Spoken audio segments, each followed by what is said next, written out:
Hello, ladies and gentlemen. Welcome to episode 6 of PGIM India Mutual Fund Presents Live Mains Amend Adjust Adapt. This has been a series of high-powered panel discussions where we unravel many of the success mantras for the new normal in a post-COVID world. We've looked at various issues from leadership to what needs to be done. Today, we're going to look a little bit in the future. India at 2030. Yes, this pandemic has struck us, but 10 years later, will India have recovered? Will India be a global power? Will India have solved many of the issues that we are dealing with so much? So that's what we're going to try and address. I'm Vikram Chandra, founder of Editorji, and we're going to be looking at India at 2030, ready to break out. What is it that India needs to do to be a leader? I do have the former Indian High Commissioner to Pakistan and Singapore, and also the former Indian Ambassador to the US and Germany. Just want to look at foreign policy for a couple of minutes. Mr. Shankar, do you think the relations with America from the time when you were the High Commissioner 10 years ago, is it now looking the strongest that you have seen? And is it almost a irreversible close association between India and the United States? And is that the way you think it's going to be? That India, we're not an official ally partner of the United States. We've signed foundational agreements. We seem to be working very closely with the United States. Are we, for all practical purposes, a strategic ally, if not a partner of the US?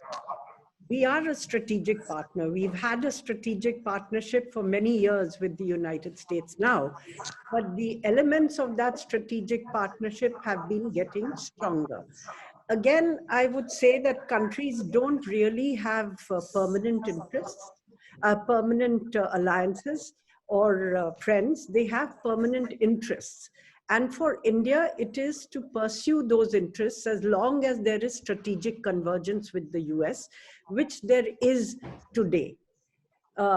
You have a situation where they are, your largest trading partner, largest source of technological collaborations, largest source of financial collaborations for Indian companies, an increasing defense partner, and the convergence is driven by the challenge posed by the rise of China in Asia and their desire to become the dominant power in Asia, eventually displacing the US.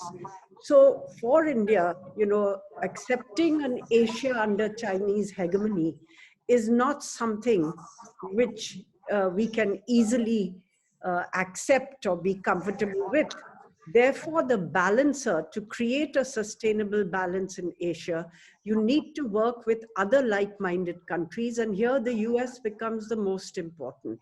Mr. Shankar, one of the questions, when you're looking at the way the world is shaping itself out, there are other broader debates that seem to be happening. It's not just about the finance and the economics and the military power. Soft issues, the question of liberalism and the liberal order, soft power, and which are the countries that will be leading in that.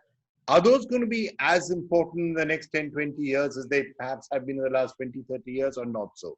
Democracy, freedom, issues like that.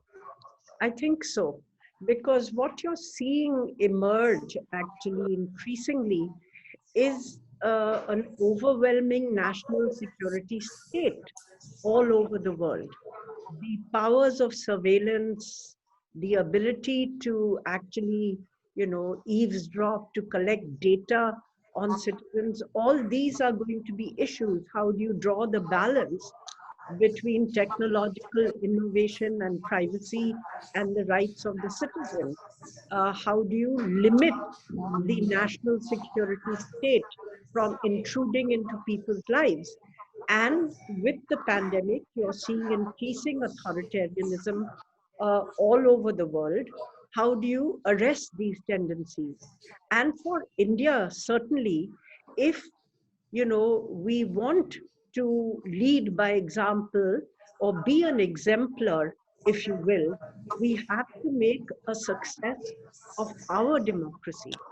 We have to show that it is possible to combine immense diversity and pluralism with democracy, that it is possible to combine democracy and economic development, and that it is possible to combine democracy, and social development, because all these things are going to matter in terms of where the world goes in future, and also in terms of the quality of lives that people are able to live in their own country.